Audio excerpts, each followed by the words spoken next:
the fact that we're all thrown into this tough and bonding experience together, to me, makes any group the right group. I froze my face, I barely slept, and I nearly shit in a hole for 8 days straight. I think it must be the altitude that makes me not sleep, but then I'm not sleeping, I'm cold, my back's hurting, I just feel like a fucked old man up there. But I made it to Everest Base Camp and I came back with a whole new mindset. I think one of the big differences for me on Everest this time is I approached it with a super positive mindset. This episode isn't polished, it's real. You guys get to take advantage of the full Everest Base Camp lowdown. I'm just honestly really shocked that you went back to a mountain after the Kilimanjaro experience. I simultaneously loved and hated Kilimanjaro. How useful was it being able to anticipate the experience? I don't know if you can anticipate it in a way. When all the adrenaline goes, it's almost like a historical, surreal experience. How many months warning did you have for Everest? 2? Two or three. Bro, you were something else. One of my mentors once said to me years ago, if you're doing it alone, you're doing it wrong. You're all thrown into the extremities. You all have to bond. You all have to find your own dark place, find your own happy place. What was your why for Everest? I don't want anyone to be able to look at me or look at my kids and say, oh, he didn't do it. What did I learn up there? Well, it applies to business, to leadership, and to life.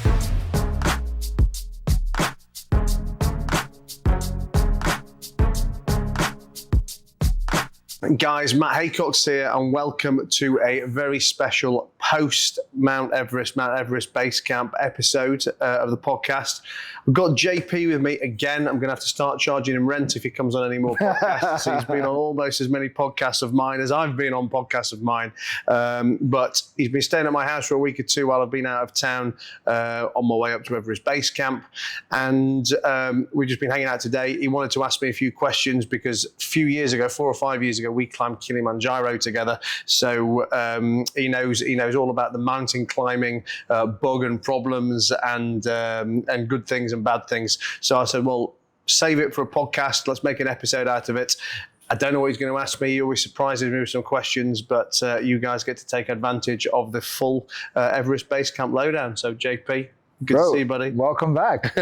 And well, welcome back to civilization and luxury. You know about my lip, and just for anyone listening, my lips and face has been so cracked. So if I'm speaking funny, if my face looks funny, if you're watching the video version, it's because my lips got absolutely battered over the last few days, and I've been putting not enough Vaseline yet. Like, before I ask you questions, I'm just honestly really shocked that you went back to a mountain after the Kilimanjaro experience, because you were, even though you loved it and you still did your mad personal branding on top, dropping your pants and everything and getting the flag out, you were just like complaining about the cold, as was I. And then you were like, I'm not even doing a trip halfway down, stopping. You were like, fuck this, I'm getting off this mountain. I don't care about Tanzanian safaris. You're like, I want out of here. And then you went back.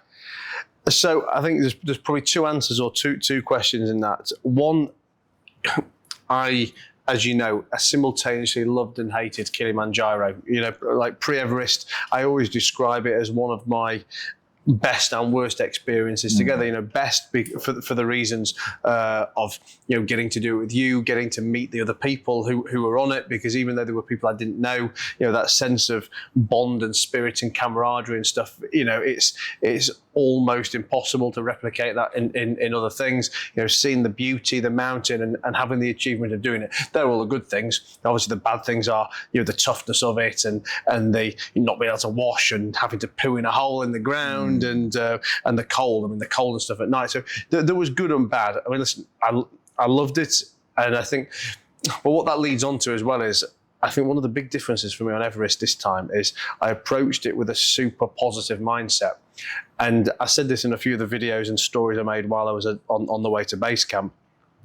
If you look back at my content from Kili, it was very negative content. You know, like it was like, fuck this, fuck that, I hate this, I hate the other, what the fuck am I doing here? And I think 20% plus of it was for banter, because that's kind of my sarcastic personality, and I was a bit, ooh, you know, fuck this. It was like fuck, British fuck comedy. that. But it was also the first thing I'd ever done like that. And as much as some of it was banter, a lot of it was real. And I think, well, you know better than anyone that, you know, how you set your mind up is how you perform, or what you put in is what you get out. And I think that probably made the experience tougher. Whereas doing base camp this time, I'm not saying it was easier in any way than Kili. I mean, if anything, it was longer. Some of the days were longer. Some of the hikes were a lot. Some of the inclines were a lot higher. But I went to it saying, I'm going to love this. I'm really looking forward to doing this. I really want to do this. It didn't make it any easier. But from a mindset perspective, I was starting with the glass half full as opposed to the glass half empty. So I do think that did make a big difference. Does that make sense? Yeah, 100%. And I can see how it was a different experience just based on that reflection. In business, in sport, you know very well in business. I know very well in sport as well as business. But it really helps to have anticipation, to understand what is coming, and that can only come from experiences. Taking risks, failures, etc.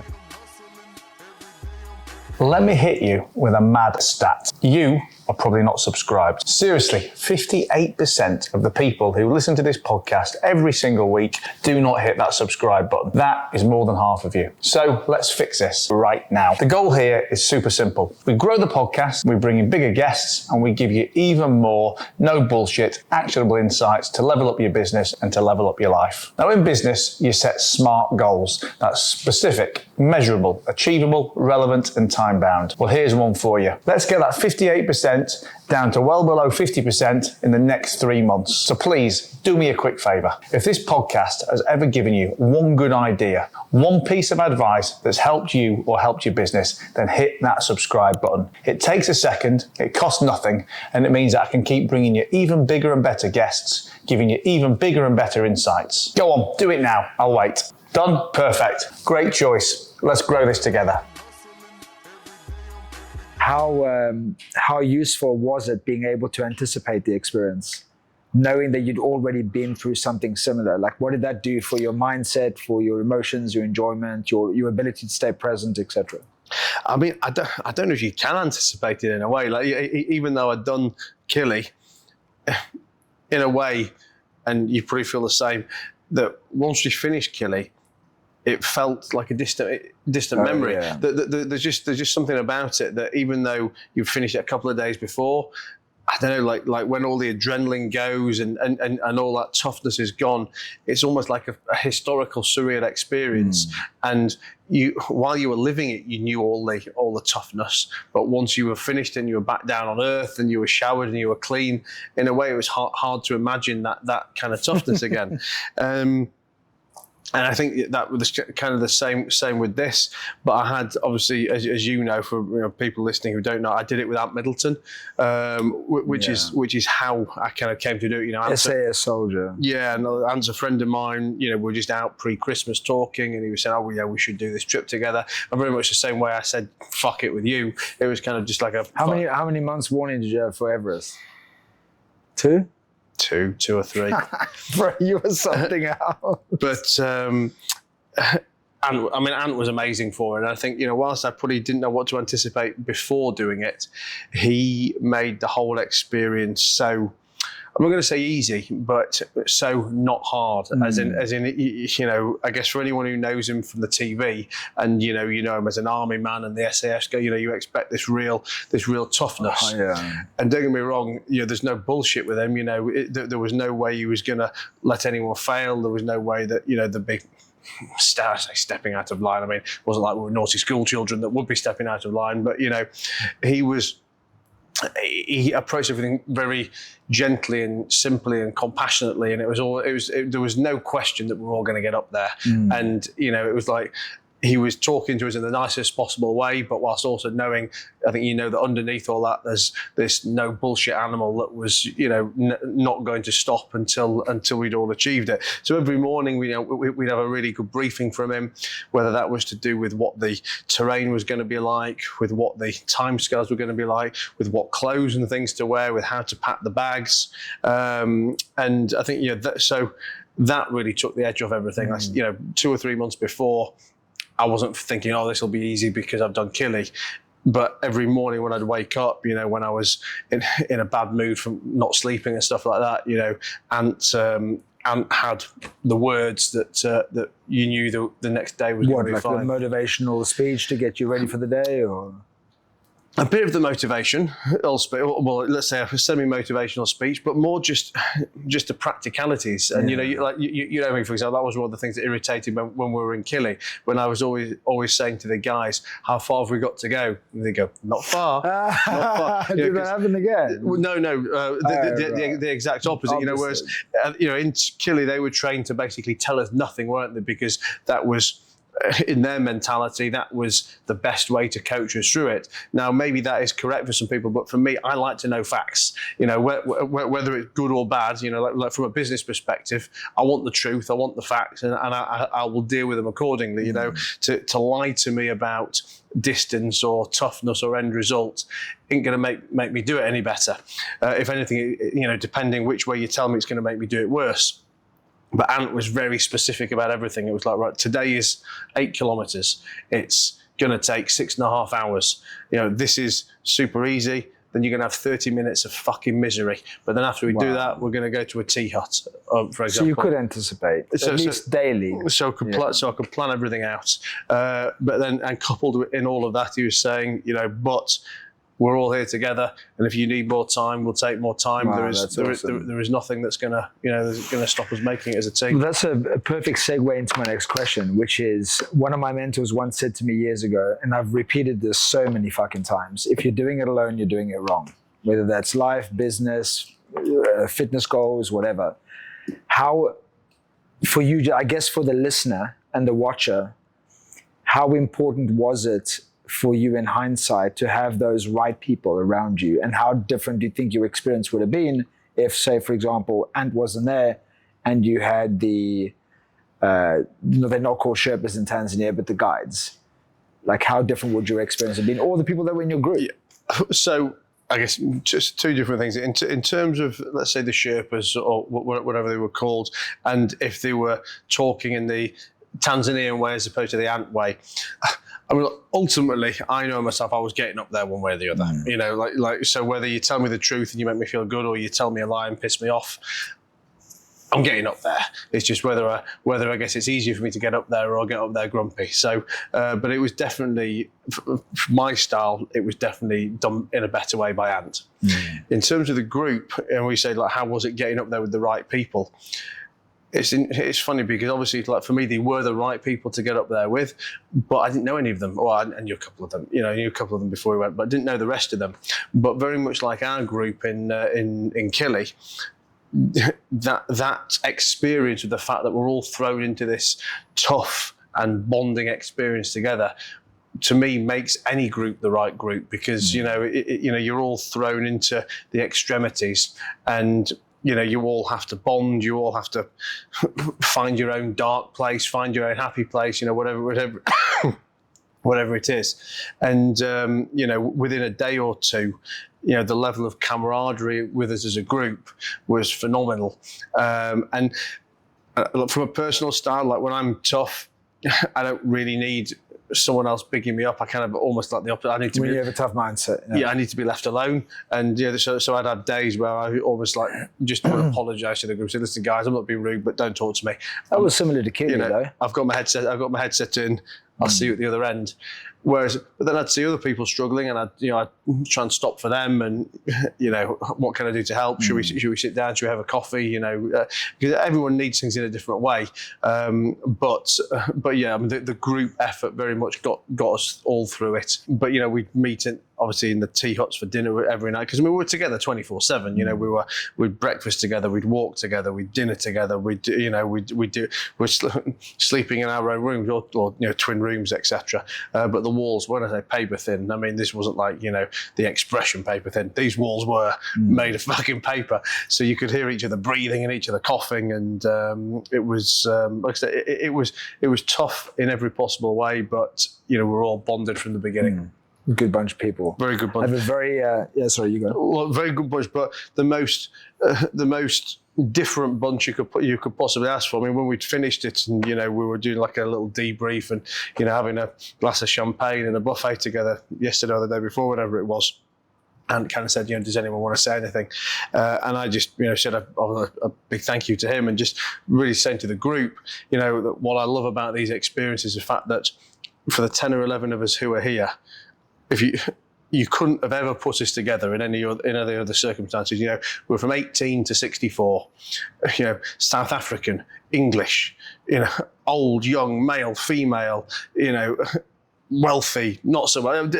Everything was just so different that you would never possibly put those 10, 11, 12 people together ever.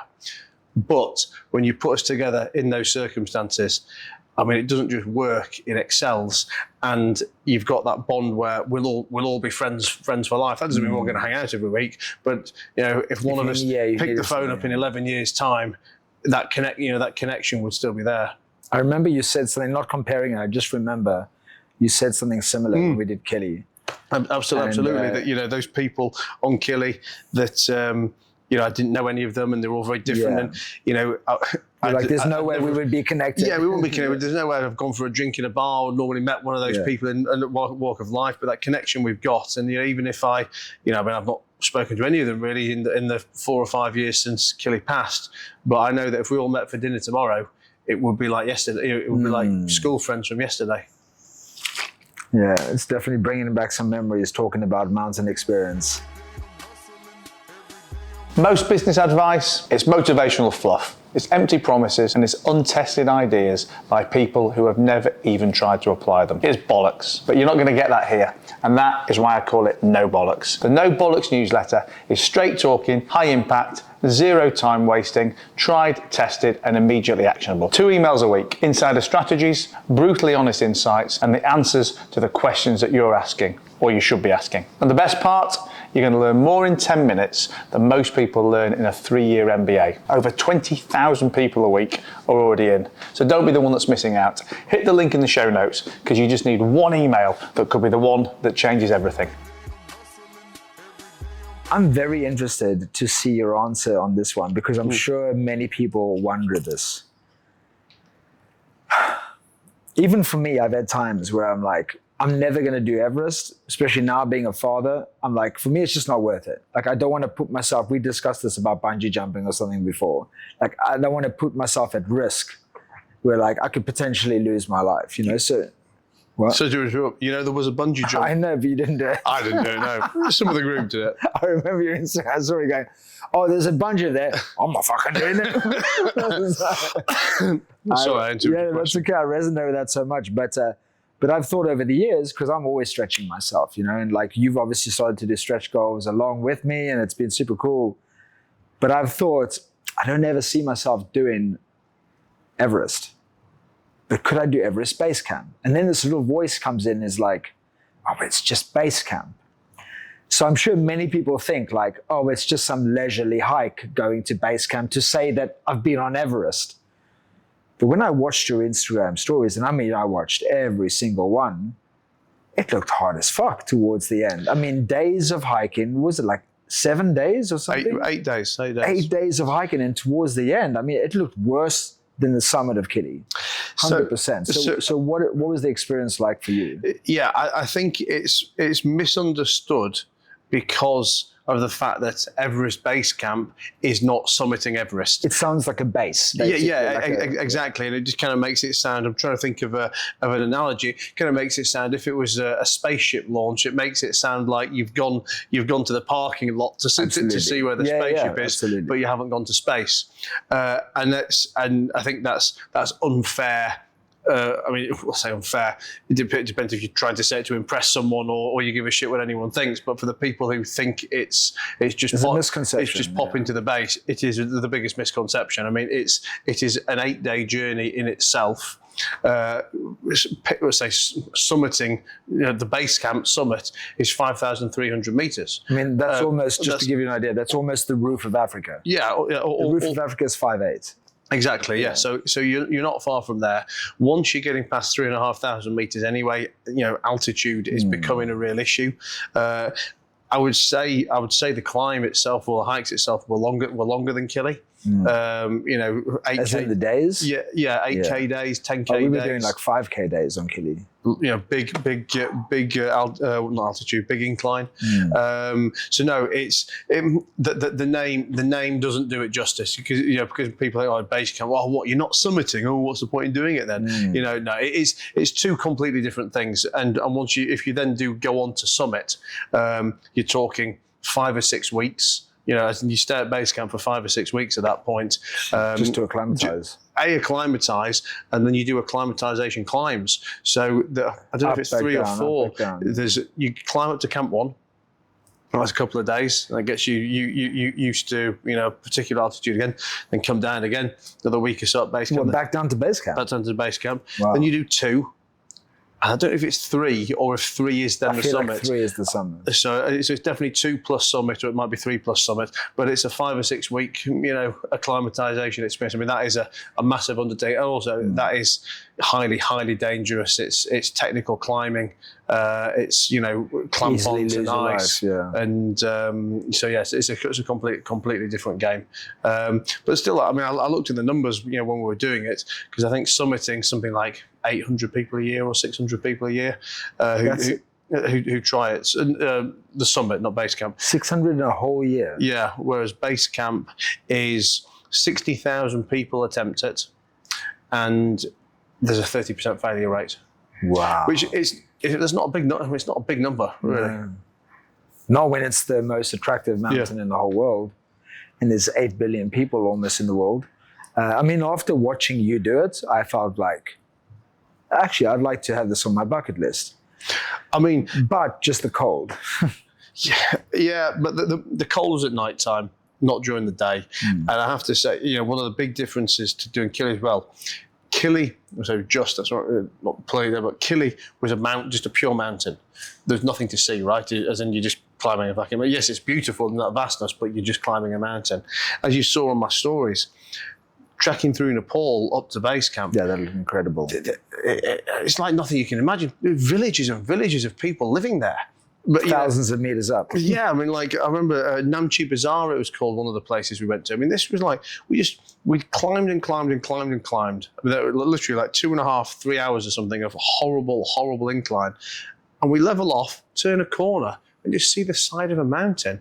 And there must be 3,000 or 4,000 people living there. And you're thinking, back in the UK, you know, we can't build a fucking road sign or something, and these guys have managed to build literally a whole village in the side of a mountain where kids are going to school, where there's a bar. I went to the barber. I got a shave in there. But there's roads going up there? No, that's what I'm saying. No, there's nothing. So everything that's been built up there has been built by people carrying it or on horseback. You know, there's a lot of horses, a lot of yaks, you know, carrying stuff up there.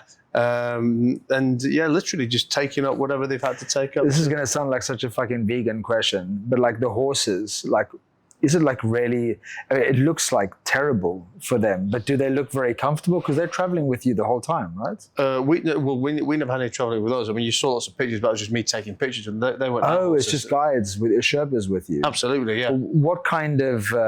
Tell me a bit about the Sherpas. Like, is it because it's pretty insane what they carry, right? Yeah, I mean, they're carrying. So we'd carry our day sack, which is depending how much stuff you're carrying with you. 10k backpack, you know, with a couple of underlayers or a jacket, but again, that was what was very good with Ant, that he'd very clearly tell you what you'd need for the day, so you would never be overpacking your day sack. Military man. So you know, if you needed something, you'd say you need it, but if you don't need it, you'd very clearly say you don't need it, and therefore you wouldn't have a rucksack that was any heavier than you needed to. But then we had our duffel bag, which was you know, 25 kg or something, good big, 25 kilo, full of everything you need for the whole week, you know, including teacups and what you'd want for your bedtime. So I had a couple of reading books and stuff for bed. So that was a heavy thing. These Sherpas would carry 2 of them, you know, for each of us, and they're carrying them like fastened around the head. I mean, it's fucking bonkers how they do it. And then some of them, I'd have 2 of those on, plus a few other bits, like their own bag. And what, they look relaxed? Or they're like somewhere between the two. They didn't look relaxed, but they also weren't moaning, and they were walking at a faster pace than we were walking, because they always had to get to where we were before we got there. And what was their energy like? I remember the guides in Tanzania were just like super friendly, singing. Honestly, we didn't spend. Did you have loads of singing? Because I know you love that. There was none of that they did. So we didn't. we didn't really see or spend any time with our bag carriers, with they our went boom, porters. boom. I mean, we'd see them because we recognised our bags, so we'd be like, he's one of ours, he's one of ours. But what we would have was, so our team was the 10 of us, Ant as our kind of leader, plus the head guide. I actually learned this the other day. They're called guides. They're only called Sherpas when they actually go one step further to summit Everest. These were like top guides. So we had Ant, a guide, and effectively a junior guide. So then we spent a lot of time with them because they were with us all the time. But I mean, they just went above and beyond from a service perspective. Every time we got to a tea hut, not only were they doing everything to help us walk, they were taking the food orders, they were making sure the bedrooms were ready, they were making sure we had enough water. I mean, they were, they just above and beyond every step of the way. I mean, it's one of the things, again, when I said I was doing a little, thank you speech to everyone when we finished, I was saying to Ant that the level of organisation in what looks like the most disorganised country was just impeccable. I mean, anything you needed, it was like, oh, you're hungry, boom, food arrives. Oh, we need more water, boom. Oh, this guy's ill. And obviously Ant's got so much pull over there as well because he's him and Nims, and obviously Nims is like, I guess, Mr. Nepal. Probably missed many places, but certainly Mr. Nepal. And Ant and Nims have climbed together, and we were effectively climbing under Nims's umbrella, under his company name to go there. So when there was a problem, it's like, there couldn't be a better name to drop. When we were at base camp, one of our group was having some oxygen issues. It's like, boom, fucking 2 helicopters arrive. I mean, it was everything you could have asked for was taken care of. And to anyone that doesn't know, Nims Desai is, I think, Nims Desai. Nims Day. Or Nims Day, sorry. Day. He's, if you watch the documentary on Netflix, 14 Peaks, it's that gentleman. He has his own expedition company, and Matt was saying he's friends with Anne Middleton. I know your why for Kilimanjaro, and it was Harley. I'm scared to ask you this question. What was your why for Everest? So I didn't have a why to do it. My reason for just doing it was because I wanted the story, the experience, that was the why, the memory. Yeah. So I guess that's just a general, I'll say yes to these things because I want to do them. But my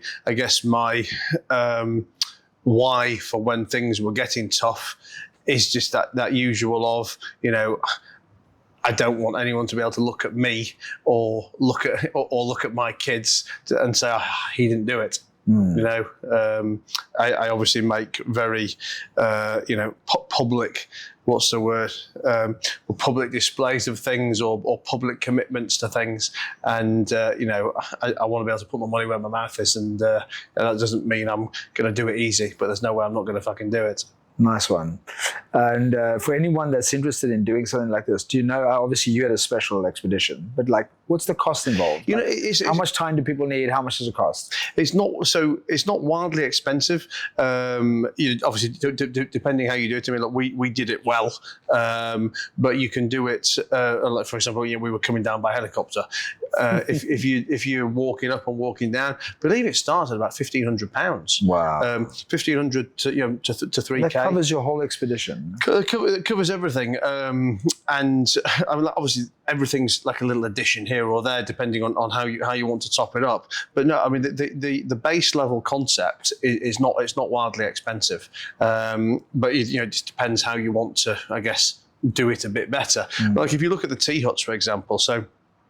These are the hotels, if you want to call them that we stayed in. They're like the equivalent of 10 quid a night. Wow. I mean, literally 10 quid a night. Your dinner, 5 quid. So if you looked at the 8 or 9 days of going up there, we were probably spending 25 quid a night per head. I mean, it's not expensive. If you look at what the guides are earning, they probably don't earn 20 quid a day, 30 quid a day. So it's not actually expensive to do it. But then, for example, you start in a place called Lukla. Now, do you get to Lukla by aeroplane, or do you get to Lukla by the 16-hour drive it takes to get there, or the 9-day walk it takes to get there, or do you fly in by helicopter? So, like anything in life, so it starts from you can level on. But 1,500 quid, couple of grand. It's not expensive. It's a time commitment. I mean, we did it. I was out of home for 12 days, 12 days beginning to end, 13 days beginning to end. Literally double the time of Kili. Which is a tough, and that's, bear in mind, that's when we did it on the kind of condensed VIP way of, the helicopters and stuff at the end. I think really, if you're trying to do it budget, you're probably going to have to put 3 weeks aside. So there's a serious time commitment, but, every day will be an eye-opener. Have you got the bug now? I want to do more of them, but listen, these are massive undertakings, in terms of energy and time commitment and everything else. So I'm not going to be doing them on a weekly basis. Make sure you let me know the next one. One a year. That's what I want to do. One a year.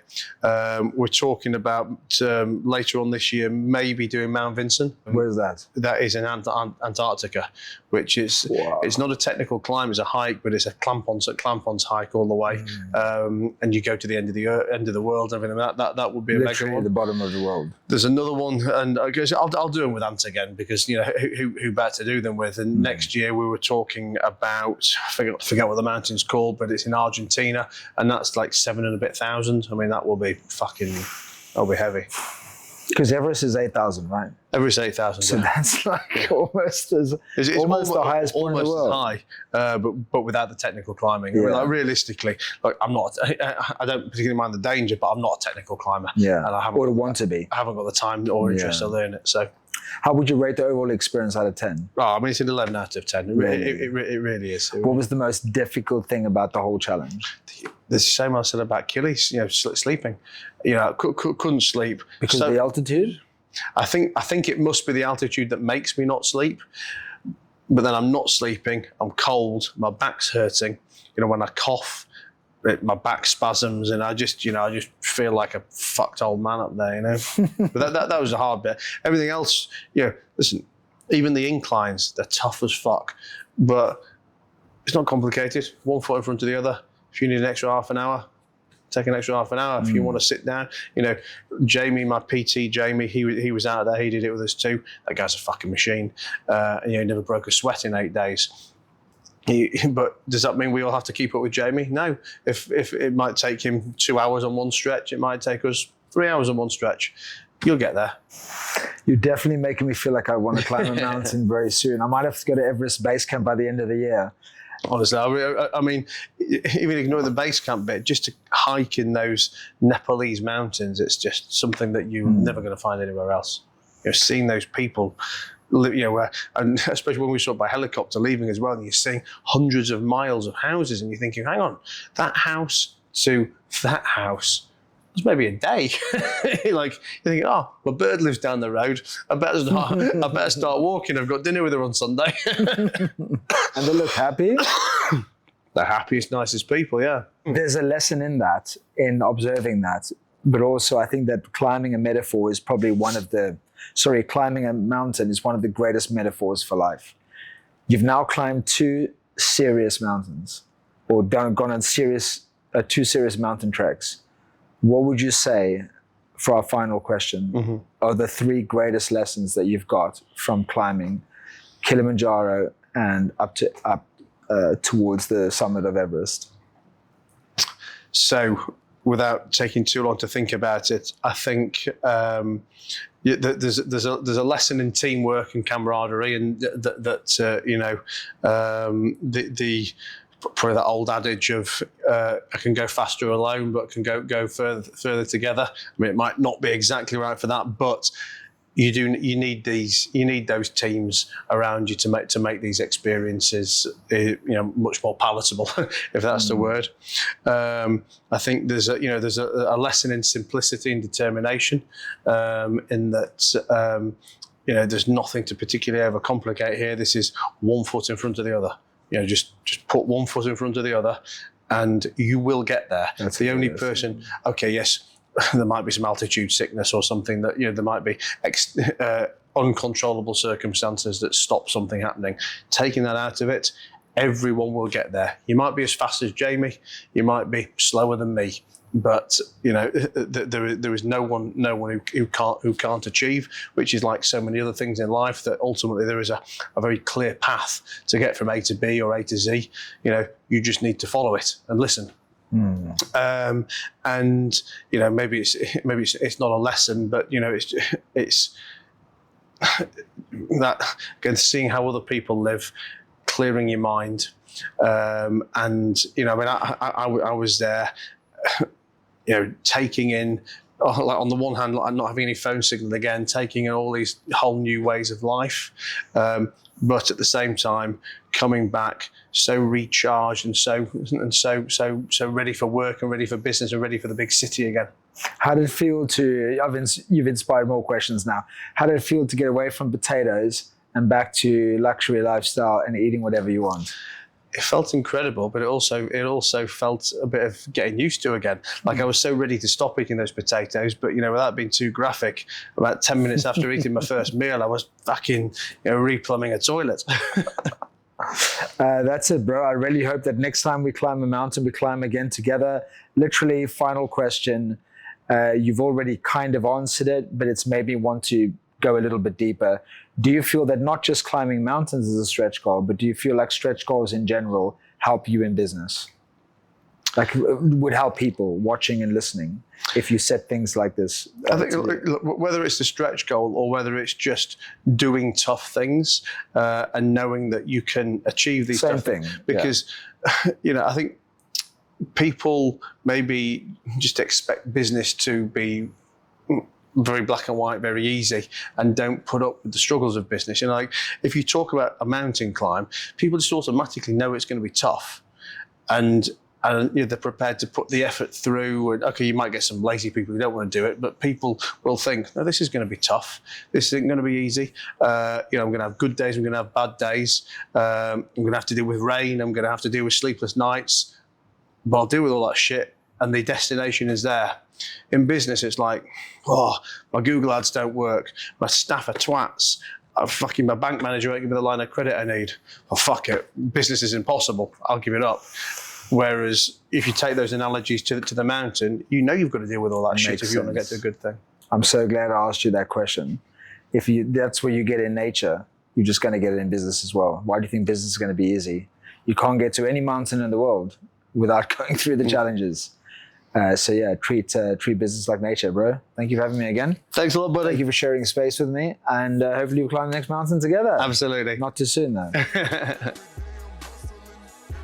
Thanks for tuning in to No Bollocks with Matt Haycox. Today's conversation was packed with actionable insights, and I'm super, super grateful that you joined us. Now, our community now boasts 160,000 downloads a month of this podcast, and that is a testament to entrepreneurs just like you who refuse to settle for mediocrity. So don't miss out. Subscribe now and gain exclusive access to the conversations that can transform your business and transform your life. Also, while you're at it, if you could visit www.matt-haycox.com or click the link in the show notes below, and please sign up to the No Bollocks newsletter. That's like the sister newsletter that lives with this podcast. Every week, I send 2 emails, and in just 10 minutes, you're going to gain more knowledge than most people doing a 3-year MBA. So please subscribe, rate, share this episode with someone who needs a No Bollocks boost. And until next time, keep hustling and keep winning.